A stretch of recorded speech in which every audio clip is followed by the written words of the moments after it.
केमिति अछ भल अछ जहा भल पिला तमे हमर भल पिला सब बेले भल रहंती। अच्छा तमे सब बेले जो बाहर के बुलाबुली करछो कि बुलाबुली करिवनी जते बेले केते बेले केमिति बाहर को बाहर सब बेले मास्क व्यवहार करथबो आ हैंड वॉश हाथ रे मारी हाथ भल भाबरे परिष्कार रखुथबो। तमे समस्त रखुथबो तमे बहुत भल पिला मु जानिस। अच्छा आज हम साहित्य पढ़िया पढ़िया तो हाँ देख विषय वस्तु जीवा पर तुमको केतरा प्रश्न पचार मत कह राति पाइले कौन हुए कहलु रे सकाळ हुए सकाळ कहा हुए तू कोई हाथ देखु। अच्छा कहलु सूर्य हुए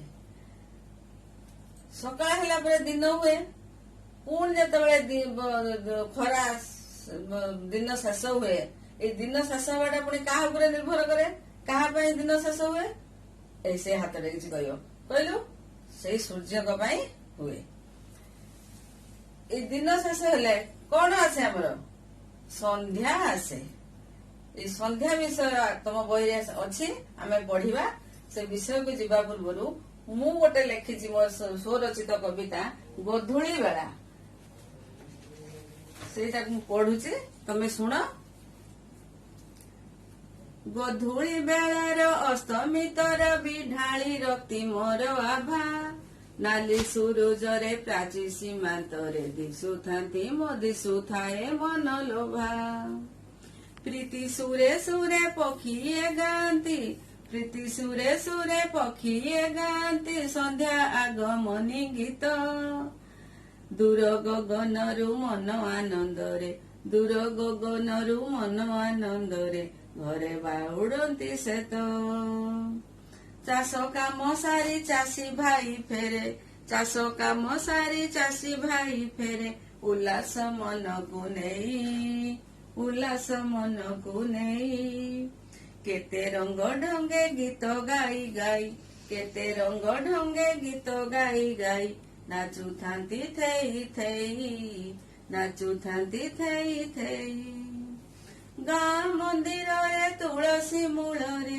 गाँ मंदिर रे तुलसी मूल रे जलु थाए संजगती शंख घंटा संगे भजन कीर्तन शंख घंटा संगे भजन कीर्तन ता संगे जले आलती ता संगे जले आलती पिलाए आसंती खेल कूद सारी देखी दिन अवसान भक्ति भरे बसी प्रार्थना करती भक्ति भरे बसी प्रार्थना करती पढ़ारे दियंती मन पढ़ारे दियंती मन धीरे धीरे अंधकार घटी जाए पृथ्वी पृष्ठ रे कोटि कोटि तारा शोभा पाती नील आकाश रे नील आकाश रे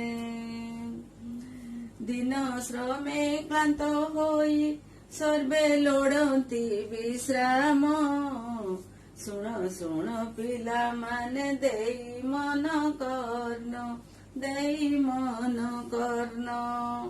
एबे तुम समस्ते बही बाहर कर से संध्या विषय को बाहर कर आम संध्या विषय को पढ़ा काढ़ समस्ते संध्या विषय समस्ते बही को लक्ष्य कर ए विषय किए लिखिं कवि मधुसूदन राव ए मधुसूदन राव कवि मधुसूदन राव जन्म 1853 मसीह मृत्यु होते 1912 मसीह सी आम जो ओडिया भाषा आंदोलन चली से भाषा आंदोलन रे से मुख्य भूमिका ग्रहण करने संगे संगे ओडिया भाषा केमिति प्रसार प्रसार प्रसार हेबो से मुख्य पुरोधा थिले। आउ तमे सब जो वर्णबोध बही पढ़ुच से वर्णबोध बही किए लिखिथिले जानिच एई मधुसूदन राव। आस आम आज संध्या कविता पढ़ा समस्ते बही खोली देख। अस्त हेले दिन मणि हेला दिन शेष आसई रजनी राणी धरी कला बेश संध्या हेला ବୋଲି ପକ୍ଷୀ ଗଣ ରାବ ଦେଇ ଯେଝା ବାସେ କରନ୍ତି ଗମନ ଧୂଳି ଉଡାଇଣ ଦାଣ୍ଡେ କରି ହମ୍ବାରଡି ଯାଉଛନ୍ତି ଗୋରୁ ପୋଲ ଗୋଠରୁ ବାହୁଡି ହଳ କାମ ସାରି ଚଷା ମହା ଆନନ୍ଦରେ ନାନା ରଙ୍ଗେ ଗୀତ ଗାଇ ବାହୁଡଇ ଘରେ ଚାହୁଁ ଚାହୁଁ ଅନ୍ଧକାର ଘୋଟଇ ଗଗନ ଆବରଇ ଜଳସ୍ଥଳ ପର୍ବତ କାନନ ରତ୍ନ ଦୀପାବଳି ପ୍ରାୟ ତାରା କୋଟି କୋଟି ଜଳୁଛନ୍ତି ଆକାଶରେ ହୋଇ ଗୋଟି ଗୋଟି ଭାଙ୍ଗି ଯାଇଅଛି ଏବେ ଦିବସ ଗହଳ ନାହିଁ ଏ ଭୁବନେ ଆଉ ଜୀବନ ଚହଳ ଦିନ ଶ୍ରମ ଅନ୍ତେ ବସି ନିଜ ନିଜ ଘରେ ବିଶ୍ରାମ ଲୋଡନ୍ତି ସର୍ବେ ଆକୁଳ ଅନ୍ତରେ ଧୀରେ ଆସୁଅଛି ନିଦ୍ରା ନର ନାରୀ ଗଣ ତାହାର ପରସେ ଏବେ ମୁଦିବେ ନୟନ ସମସ୍ତେ ବହି ଦେଖିଲ ତ ଏହାପରେ ମୁଁ କିଛି କଷ୍ଟ ଶବ୍ଦ କଳାପଟରେ ଲେଖି ଦଉଛି ଖାତାରେ ଲେଖିନିଅ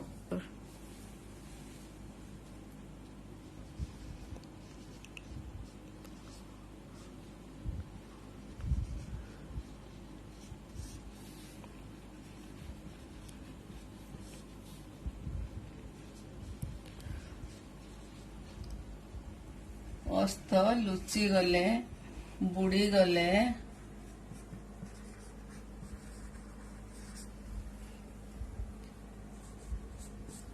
ଦିନମଣି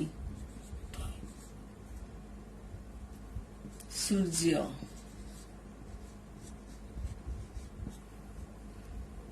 ଦିବାକର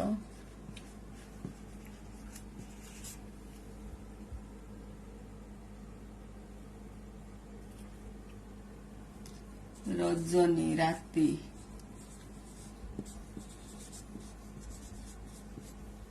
ରାତି ରାତ୍ରି ନିଶି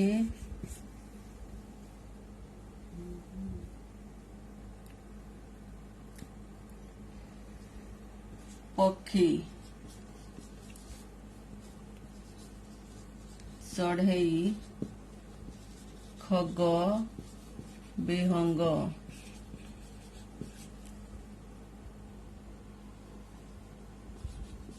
ବାସ ଗୃହ ଘର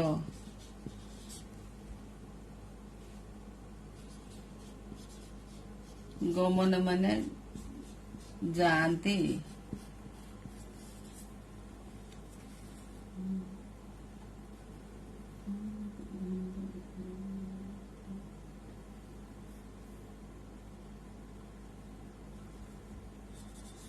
ଆନନ୍ଦ ଆନନ୍ଦ ମାନେ ହେଲା ଖୁସି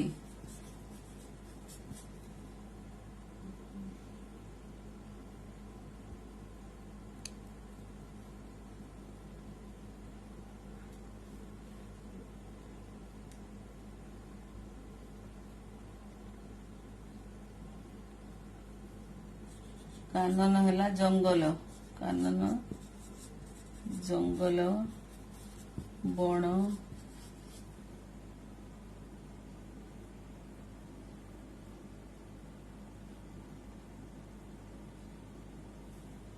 ଦିବସ ହେଲା ଦିନ ଦିବସ ଦିନ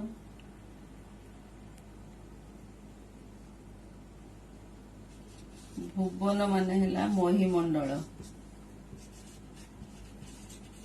ମହିମଣ୍ଡଳ ମହିମଣ୍ଡଳ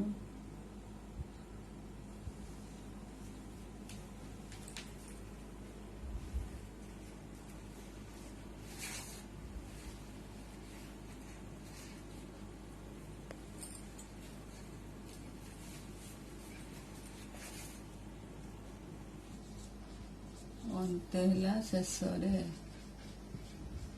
ଅନ୍ତେ ଶେଷରେ।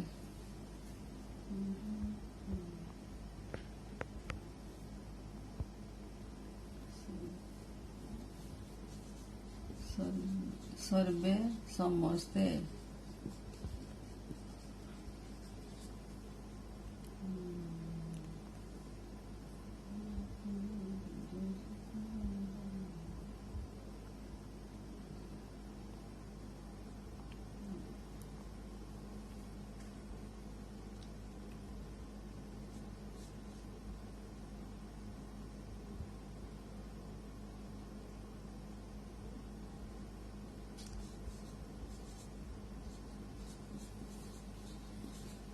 ମୁଦିବେ ମାନେ ବନ୍ଦ କରିବେ, ବନ୍ଦ କରିବେ, ନୟନ ଆଖି।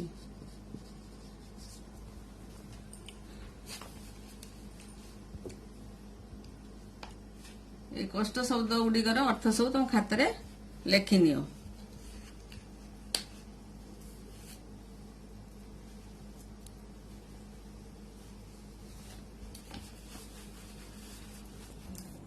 ପିଲାମାନେ ବହି ଏବେ ତମେ ଦେଖ, ମୁଁ ବୁଝଉଛି ସମସ୍ତେ এই ଗୀତଟିକୁ ସମସ୍ତେ ଭଲ ଭାବରେ ଜାଣ। ଅସ୍ତ ହେଲେ ଦିନମଣି, ଦିନ ହେଲା ଶେଷ। ଦିନମଣି ମାନେ କଣ ଜାଣିଲ? ସୂର୍ଯ୍ୟ। ତାହେଲେ ଅସ୍ତ ହେଲେ ମାନେ ସୂର୍ଯ୍ୟ ଡୁବିଗଲେ। ଆମେ ସମସ୍ତେ କୁହନ୍ତି ସୂର୍ଯ୍ୟ ଅସ୍ତ ହେଇଗଲେ, ବୁଡିଗଲେ। ତେଣୁ ସୂର୍ଯ୍ୟ ଉଦୟ ହେଲେ କଣ ହୁଏ? ଦିନ ହୁଏ। ସୂର୍ଯ୍ୟ ଅସ୍ତ ହେଲେ ଦିନ ଶେଷ ହୁଏ। ଦିନ ଶେଷ ହେଲେ କଣ? ଏ ପୃଥିବୀ ପୃଷ୍ଠରୁ ଆଲୁଅ ଦୂର ହେଇଯାଏ। ଧୀରେ ଧୀରେ ଅନ୍ଧକାର ପୃଥିବୀ ପୃଷ୍ଠରେ କଣ ହୁଏ? ଘୋଟି ଯାଏ। ଆସଇ ରଜନୀ ରାଣୀ ଧରି କଳା ବେଶ। ରଜନୀ ମାନେ ରାତି, ରଜନୀ ମାନେ ରାତି, ଦିନମଣି ହେଲେ ସୂର୍ଯ୍ୟ, ଦିନ ହେଲା ଦିନ। ତେଣୁ ଦିନର ବିପରୀତ କଣ? ରାତି।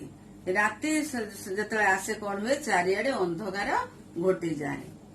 ସନ୍ଧ୍ୟା ହେଲା ବୋଲି ପକ୍ଷୀ ଗଣ, ରାବ ଦେଇ ଯେଝା ବାଟେ ବାସେ କରନ୍ତି ଗମନ। ଯେତେବେଳେ ସୂର୍ଯ୍ୟ ଅସ୍ତ ହେଇଯାଏ ସେଇ ସମୟରେ କଣ ହୁଏ? ନା ପକ୍ଷୀ ମାନେ ସବୁ ତାଙ୍କ ସକାଳ ହେଲେ ନିଜ ବର୍ଷା ଶାଢୀ କିଏ କେତେ ଦୂର ଉଡି ଯାଇଥାଏ ତାକୁ ଆମେ ଆଖି ପଲକରେ ଆମେ ଦେଖିପାରନ୍ତି ନାହିଁ ସାରା ଦିନରେ। କିଛି କିଛି ଚଢେଇ ମଧ୍ୟ ଗଛ ମାନଙ୍କରେ ବସିଥାନ୍ତି, ଆଉ କିଛି କୋଉଠି କୋଉଠି କୋଉ ଜାଗା ସବୁ ଉଡି ଯାଇଥାନ୍ତି ଆମେ ଜାଣିପାରନ୍ତି ନାହିଁ। କିନ୍ତୁ ଯେତେବେଳେ ସୂର୍ଯ୍ୟ ଅସ୍ତ ହେଇଯାଏ ସେଇ ସମୟରେ ସବୁ କିଚିରି ମିଚିରି ଶବ୍ଦ କରି ଦଳ ଦଳ ହେଇ କଣ କରିଥାନ୍ତି? ତାଙ୍କ ବସାକୁ ପୁଣି ଫେରି ଆସିଥାନ୍ତି। ତାହେଲେ ସନ୍ଧ୍ୟା ହେଲା ବୋଲି ପକ୍ଷୀ ଗଣ, ତାଙ୍କ ଭାଷାରେ କବି ସେମାନେ ଯୋଉ କିଚିରି ମିଚିରି ଶବ୍ଦ କରି ଫେରନ୍ତି, କବିଙ୍କ ଭାଷାରେ ସେ କଣ କହୁଛନ୍ତି? କବି ନା ପକ୍ଷୀ ମାନେ କହୁଛନ୍ତି ସନ୍ଧ୍ୟା ହେଲା ଆମେ ଘରକୁ ଏବେ ଫେରି ଯାଉଛୁ। ରାବ ଦେଇ ଯେଜା ବାସେ କରନ୍ତି ଗମନ। ବାସ ହେଲା ଘର। ତାଙ୍କର ଯୋଉ ବସା, ଯୋଉ କାଠି କୁଟାରେ ସେ ବସା ବାନ୍ଧନ୍ତି କୋଉଠି? ଗଛରେ। ସେଇ ଗଛର ବସାକୁ ସେମାନେ ଫେରି ଆସିଥାନ୍ତି। ଆଉ କଣ ହୁଏ ସେଇ ସୂର୍ଯ୍ୟ ଅସ୍ତ ସମୟରେ? ଯେତେବେଳେ ସୂର୍ଯ୍ୟ ଅସ୍ତ ଯାଏ ଦେଖ, ଧୂଳି ଉଡାଇଣ ଦାଣ୍ଡେ କରି ହମ୍ବା ରଡି, ଯାଉଛନ୍ତି ଗୋରୁ ପୋଲ ଗୋଠରୁ ବାହୁଡି। ତମେ ଦେଖିଛ ନା? ତମେ ସମସ୍ତେ ଦେଖିଥିବ ଗାଈ, ଗୋରୁ, ବଳଦ, ବାଛୁରୀ ଏମାନେ ସବୁ କଣ କରନ୍ତି? ସବୁ ଦଳ ଦଳ ହେଇ ଚରୁଥାନ୍ତି। ତାକୁ କୁହାଯାଏ ଗୋଠ। ଗୋଟେ ଜାଗାରେ ମେଞ୍ଚେ ମିଶିକରି ଥାନ୍ତି। କେହି ଏକିଟିଆ ତମେ ତ ଚରୁଥିବା ଦେଖିଛ କି? ନା, ଦେଖିନ। ଏଇ ଯୋଉ ଗୋଠ, ଯୋଉ ଦଳ ଦଳ ହେଇକି ଥାନ୍ତି ମାନେ ତାକୁ କୁହାଯାଏ ଗୋଠ। ଯେତେବେଳେ ସନ୍ଧ୍ୟା ହୁଏ ସେ କଣ ସମସ୍ତେ କଣ ଗୋଟେ ଘରର ଥାନ୍ତି କି ଗାଈ ଗୋରୁ? ନା, ବିଭିନ୍ନ ଘରର ଗାଈ ଗୋରୁ ଯେତେବେଳେ ଫିଟେଇ ଗୁହାଳରୁ ଛାଡି ଦେଇଥାନ୍ତି ସେମାନେ ଦଳ ଦଳ ହେଇ ଚରୁଥାନ୍ତି। ଯେତେବେଳେ ସନ୍ଧ୍ୟା ହୁଏ ସେ କଣ କରନ୍ତି? ନିଜ ନିଜ ଘରକୁ ତାଙ୍କର ଯୋଉ ହମ୍ବା ରଡି ଦେଇ ନିଜ ନିଜ ଘରକୁ ସେମାନେ ଫେରି ଆସିଥାନ୍ତି। ଆଉ କଣ ହୁଏ? ନା ହଳ କାମ ସାରି ଚଷା ମହା ଆନନ୍ଦରେ, ନାନା ରଙ୍ଗେ ଗୀତ ଗାଇ ବାହୁଡ ଏଇ ଘରେ। ଚାଷୀ, ଚଷା ହେଲା ଚାଷୀ ଭାଇ, ଯିଏ ଚାଷ କରି ଆମକୁ ଆହାର ଯୋଗାଇଥାନ୍ତି।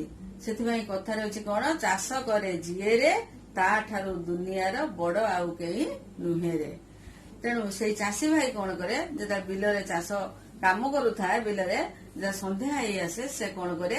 मन फुर्ती आनंद क्या परिश्रम कले कष्ट लगे किंतु चाषी भाई मानक परिश्रम कले कष्ट लगे से कौन कहते खुशी रे नाना बाया गीत गाई गाई विभिन्न प्रकार गीत गाई गाई नाची नाची से घर को फेरी था आउ कौन हुए समय ना रक्त चाहू चाहू अंधकार गोटई गगन गगन माने आकाश गगन माने कौन आकाश तेणु ए आकाश जल स्थल आवरई माने आवरण करे आच्छादित हो जाए चारिआडे अंधकार घोटी जाए आमे दिन रे जा सब देखि पारंती राति रे ताहा किछि देखि पारंती नाही काहेकि नाइ अंधकार घोटी जिवा जोगो एई समय कौन हुए रत्न दीपावली प्राय तारा कोटि कोटि जलुछंती आकाश रे होई गोटी गोटी संध्या हेले अंधकार घोटी गले तमे सब देखिथिबो आकाश रे कौन देखा जाती ना तारा पूरा तारा शह शह कोटि कोटि तारा आकाश रे भर्ती हो जाती आमे ताकू आखिया पलक रे देखिले जत्ते देखिले बहुत खुशी लगे आनंद लगे से तारा सहित फूलमाला भले से गुंथी हो जाई थांती केमिति देखा जाती से जेमिति हमर दीप मंदिर रे दीप सब माला माला दीप जळुथले जेमिति देखा जाए सेमिति दूर रे रत्न से भलिया माने सुना सुना सते कि सुना माने सब गुंथी हो जाइछि तेनु रत्न अलंकार भली से आकाश रे गुंथी होई जाई थांती आउ कौन हुए समय ना दिन रे जो गहळ चहळ चारिआडे सब शुभु थाए संध्या हेले से सब बंद हो जाए कहीं ना संध्या हेले समस्ते निज निज घर को पशु पक्षी ठारू आरंभ करी मनीष पर्यंत समस्ते निज निज घर को फेरी आसी थांती तमे माने मध्य जेतेबेले ऊपर संध्या उपरओली पड़िया रे खेलु थाओ गाँ दांड रे खेलु था संज हेले मध्य तमे सेमिति तम माँ माने डाक पकाती बा निजे निजे मध्य तम निज निज घर को तमे फेरी जाओ जाई गोड़ हाथ धोई कौन कर ठाकुर बाहर प्रार्थना कर संध्या बेले पाठ पढ़ आउ खाई सारा परे कौन कर सोई जाओ सेमिति सारा दिन रे समस्ते परिश्रम करी करी से माने कौन करथांती ना निज घर को फेरी आसतांती ये महिमंडल रे दिन रे जो गहळ चहळ शुभु थाए आउ किछि संध्या हेले शुभे नाही दिन श्रम अंते बसी निज निज घरे विश्राम लड़ती सर्वे आकुल अंतरे दिन श्रम अंते बसी निज निज घरे दिन सारा जो परिश्रम करी करी परिश्रम शेष रे संध्या बेले कौन करती ना निज निज घरे लोक माने बसी थांती आउ जो दिन रे जो कष्ट से परिश्रम मेटिया पई कष्ट मेटिया पई समस्ते विश्राम लोड़ी थांती विश्राम चाहि थांती खाई सारा पर राति रे कौन होती ना सोईबा को बिछना को जाती विश्राम नियंती धीरे धीरे कौन हुए धीरे आसुअछि निद्रा नर नारी गण ताहार परोसे एबे मुदिबे नयन शोवा गले कौन हुए निद्रा देवी कौन करती आमर पुरुष स्त्री नर हेले पुरुष नारी हेले स्त्री एमाने सब जो झील पुओ पुरुष स्त्री सब जो सब बिछना को शोवा जाती सेते बेले कौन हुए निद्रा देवी धीरे धीरे कौन करती आखि पाखु प्रवेश करती निद्रा देवी परस रे स्पर्श रे परस गद्य रूप है स्पर्श परस गद्य रूप है स्पर्श परसर गद्य रूप है स्पर्श गद्य रूप है स्पर्श तेणु ए निद्रा देवी परस रे समस्ते कौन करती नयन को मुदी दियंती अर्थात आखि बंद करी आमे तो निद आसे समस्ते आमे कौन आखि बंद करी सोई जाती है समस्ते बुझिल तो एबे मु केतोटी प्रश्न दउछि तमे कला पटारे लिखि दउछि तमे खातारे लिखि नियो मते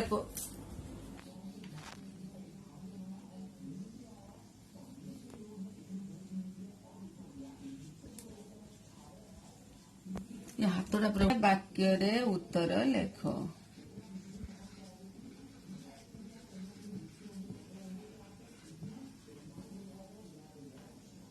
क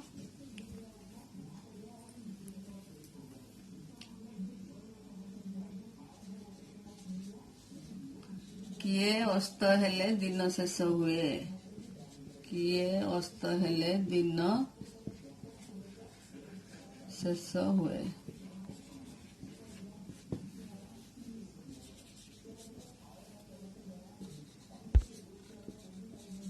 କାହାର ପରଶରେ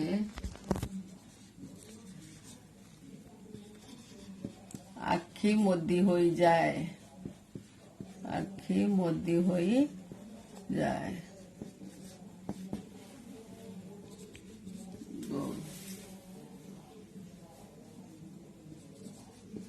ଆକାଶରେ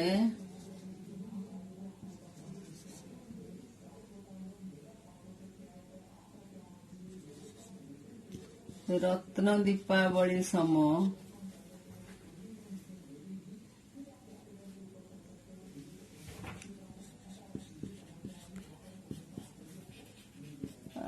ରତ୍ନ ଦୀପାବଳି ସମ କେଉଁମାନେ ଦେଖାଯାଆନ୍ତି?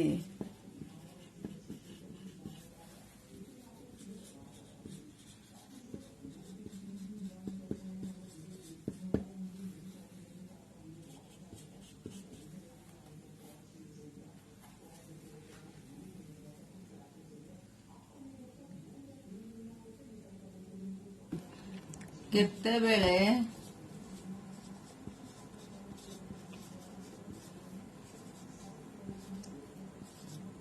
ଗହଳ ଚହଳ ଭାଙ୍ଗିଯାଏ?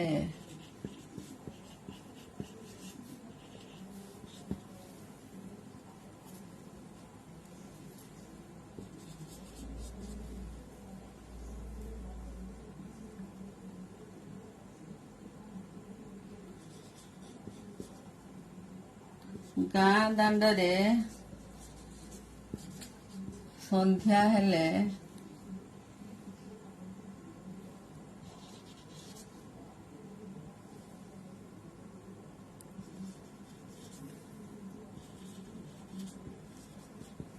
କେଉଁମାନେ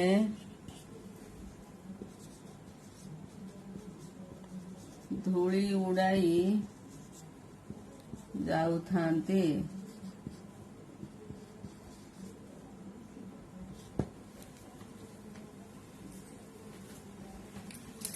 ଲେଖିନେଲ?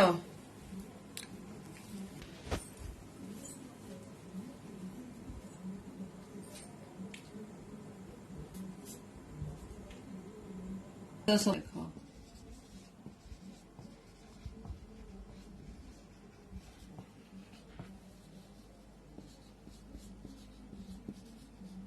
ଦିବସ ଅନ୍ଧାର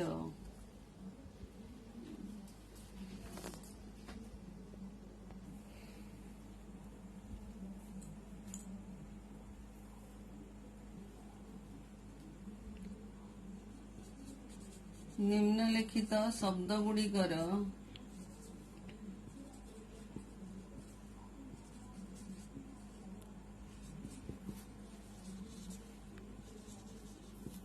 ଗୋଟିଏ ଲେଖାଏଁ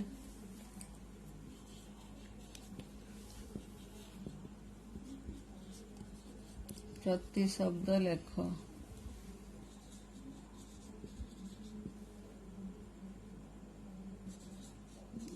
ଗଗନ, ତାରା, ରାତି, ଦିବସ,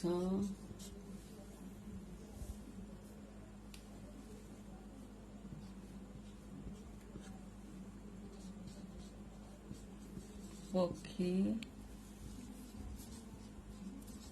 କାନନ,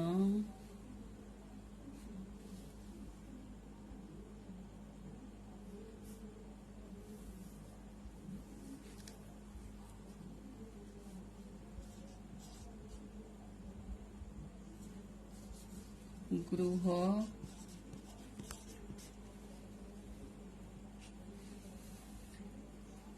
ଏତିକି ପ୍ରଶ୍ନ ଲେଖିନିଅ। ସମସ୍ତେ ଖାତାରେ କରିଦେଇଥିବ। ଉତ୍ତର କରିସାରିଲା ପରେ ମତେ ଦେବ, ମୁଁ ତମ ପ୍ରଶ୍ନ ଗୁଡ଼ିକୁ ଉତ୍ତର ଗୁଡ଼ିକୁ ଦେଖିଦେବି। ହେଲା? ତାପରେ ତମେ ଯୋଉ ଅଭ୍ୟାସରେ ଯୋଉ ପ୍ରଶ୍ନ ଦେଇଛି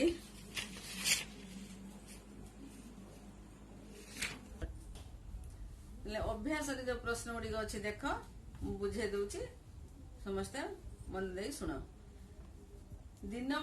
ଦିନମଣି ବୋଲି କାହାକୁ କୁହାଯାଇଛି ଓ କାହିଁକି? ଦିନମଣି ବୋଲି କାହାକୁ କୁହାଯାଇଛି? ସୂର୍ଯ୍ୟଙ୍କୁ। କାହିଁକି କୁହାଯାଇଛି? ନା ସୂର୍ଯ୍ୟ ଉଦୟ ହେଲେ, ସୂର୍ଯ୍ୟ ଆକାଶରେ ଦେଖାଦେଲେ ଦିନ ହୁଏ, ଚାରିଆଡେ ଆଲୋକିତ ହୁଏ, ଧରା ପୃଷ୍ଠରେ, ପୃଥିବୀ ପୃଷ୍ଠରେ ଚାରିଆଡେ ଆଲୋକିତ ହୋଇଯାଏ। ତେଣୁ ଦିନ, ଆମେ ସମସ୍ତେ କଣ ଦିନ ହେଲା, ଆମେ ସମସ୍ତ ପ୍ରକାର ଜିନିଷ ଏ ଦିନରେ ଆମେ ଦେଖିପାରନ୍ତି, ତେଣୁ ତାଙ୍କୁ ଦିନମଣି ବୋଲି କୁହାଯାଇଛି। ଆସଇ ରଜନୀ ରାଣୀ ଧରି କଳା ବେଶ, ଏକଥା କହିବାର ଅର୍ଥ କଣ? ଆସଇ ରଜନୀ ରାଣୀ ଧରି କଳା ବେଶ ଅର୍ଥାତ୍ ଏହାର ଅର୍ଥ ହେଉଛି ଯେତେବେଳେ ରାତି ହୁଏ, ରଜନୀ ମାନେ ରାତି, ରାତି ଯେହେତୁ ଗୋଟେ ସ୍ତ୍ରୀଲିଙ୍ଗ ତେଣୁ ରାଣୀ କୁହାଯାଇଛି, ତାକୁ ରାତିକୁ ରାଣୀ କୁହାଯାଇଛି। ଧରି କଳା ବେଶ ଅର୍ଥାତ୍ ଏଇ ରାତି ହେଲେ ଚାରିଆଡେ ଅନ୍ଧକାର ଘୋଟି ଯାଇଥିବାରୁ, ଅନ୍ଧକାର ଦେଖାଯାଉଥିବାରୁ କୁହାଯାଏ କଣ ନା ଆସଇ ରଜନୀ ରାଣୀ ଧରି କଳା ବେଶ। ସବୁବେଳେ ଚାଷୀ କାହିଁକି ଆନନ୍ଦରେ ଘରକୁ ଫେରେ ବୋଲି କୁହାଯାଇଛି? ଚାଷୀ, ତମେ ଜାଣିଛ ସବୁଠାରୁ ଦୁନିଆରେ ବଡ କିଏ? ଚାଷୀ।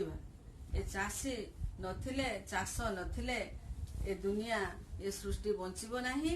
ତେଣୁ ସେ ଯେହେତୁ ଚାଷ କରି ସାରା ଦିନର ଅକ୍ଳାନ୍ତ ପରିଶ୍ରମ କରି ସେ ଦୁନିଆକୁ, ସାରା ଜଗତକୁ ଖାଦ୍ୟ ଯୋଗାଉଥିବାରୁ, ସମସ୍ତଙ୍କୁ ଦାନା ଦେଉଥିବାରୁ, ତାହା ପାଇଁ ସମସ୍ତେ ବଞ୍ଚୁଥିବାରୁ ସେ ବହୁ ଖୁସି ହୁଏ, ବହୁ ଆନନ୍ଦିତ ସେଥିପାଇଁ ସେ ହୋଇଥାଏ।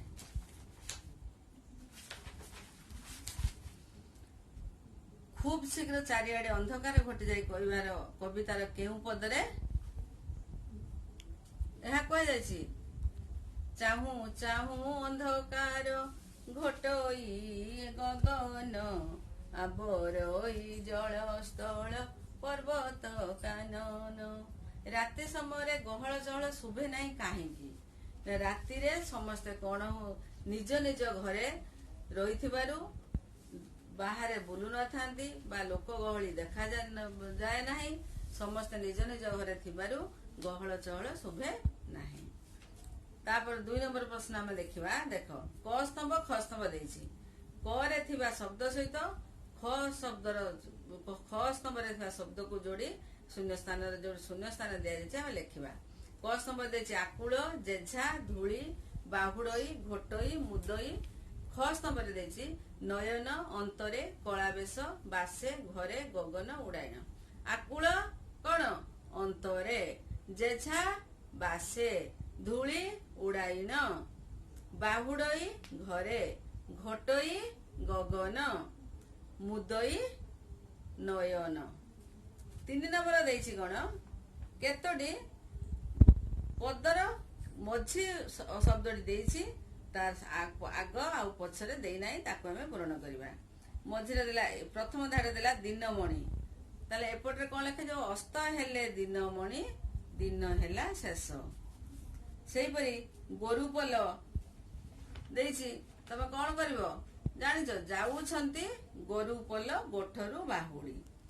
ଜଳସ୍ଥଳ ଗୀତ ଗାଇ କଣ ହବ ନା ନାନା ରଙ୍ଗେ ଗୀତ ଗାଇ ବାହୁଡଇ ଘରେ। ଜଳସ୍ଥଳ, ଜଳସ୍ଥଳ ଆବରଇ ଜଳସ୍ଥଳ ପର୍ବତ କାନନ। ଭୁବନ ଦେଇଛି, ଏ ଭୁବନେ ନାହିଁ ଆଉ ଏ ଭୁବନେ ଗହଳ ଚହଳ। ସେଇପରି 4 ନମ୍ବର ଦେଖ, ଉଡାଇଣ ଦାଣ୍ଡେ, ଏଠାରେ ଉଡାଇଣର ଅର୍ଥ ଉଡାଇ। ସେଇପରି ଭସାଇଣ ଭସାଇ। ଆଉ ତମ ମନରୁ ଆଉ କଣ ଲେଖିବ ରେ ଦେଇଛି, ତମେ କିଛି ଶବ୍ଦ ବାଛିକି ଏଇଭଳି ଆଉ କିଛି ଶବ୍ଦ ବାଛି ତମେ ଲେଖିବ। ତାହେଲେ ଆବରଇ ଆବରି, ସେଇପରି ଆଉ କଣ ଲେଖିବ କହିଲ? ଆବରି ଆବରିଣ ଆବରି, ଗୋଡାଇଣ ଗୋଡାଇ, ଭସାଇଣ ଭସାଇ। ସେଇପରି ତମ ପଢା ହେଇଥିବା ବହି ବିଷୟ ଦେଖ, ଉଡାଇଣ କଣ ହବ? ଉଡାଇ। ସେଇପରି ଆଉ ତମେ ମନରୁ ଲେଖିବ। 5 ନମ୍ବର ଦେଇଛି ଅସ୍ତ ହେଲା ଦିନମଣି ହେଲା ଦିନ ଶେଷ, ଏହି ପଦର ଅର୍ଥ ବୁଝାଇଲା ଭଳି ଚିତ୍ରଟିଏ ତମେ ଆଙ୍କିବ। ଅର୍ଥାତ୍ ସୂର୍ଯ୍ୟ ଅସ୍ତ ହେଇଯାଉଥିବେ, ପକ୍ଷୀ ମାନେ ଉଡି ଉଡି ତାଙ୍କ ବସାକୁ ଫେରୁଥିବେ, ଆଉ ଚାଷୀ ଭାଇ କେମିତି ତାର ଘରକୁ ଫେରୁଥିବ, ପିଲାମାନେ ଖେଳୁଥିବ ଘରକୁ ଯାଉଥିବେ, ଗୋରୁ ପୋଲ ଘରକୁ ଯାଉଥିବେ। ସେଇଭଳି କିଛି କିଛି କିଛି ଚିତ୍ର ନେଇ କରି ତୁମେ ଏଇ ଖାଲି ଥିବା ସ୍ଥାନରେ ଚିତ୍ର ଅଙ୍କନ କରିବ। ଏବେ ହେଲା, ବୁଝିପାରିଲେ ସମସ୍ତେ? ପୁଣି ଆର କ୍ଲାସରେ ଆସିଲେ ଆମେ ଅଲଗା ବିଷୟ ପଢିବା। ଆଉ ତମେ ଏଇ ଯୋଉ ପ୍ରଶ୍ନ ଗୁଡିକର ଉତ୍ତର କରି ମତେ ତମେ ଦେଖେଇବ। ରହୁଛି।